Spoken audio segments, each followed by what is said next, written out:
देवदिवाळी म्हणजे नेमकं काय आहे तुम्हाला माहीत आहे का? चला तर मग ऐकूयात. मार्गशीर्ष शुद्ध प्रतिपदेला देवदिवाळी साजरी केली जाते. मार्गशीर्ष महिन्याचा हा पहिला दिवस असतो. हिंदू धर्मशास्त्रानुसार स्वर्गातील सर्व देव या दिवशी पृथ्वीतलावर येतात. म्हणून या दिवशी घरातील सर्व देवदेवतांना पंचामृताने स्नान घालून नैवेद्य दाखवण्याची प्रथा आहे. देवदिवाळी दिवशी कुलदेवता, इष्टदेवता, ग्रामदेवता, वास्तुदेवता यांना नैवेद्य दाखवण्याची प्रथा आहे. देवदिवाळी दिवशी दीपदानालाही फार महत्त्व आहे.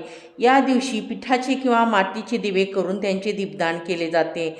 हे दीपदान तुम्ही संगमावर, नदी तीरी किंवा मंदिरात किंवा घरादारातही करू शकता.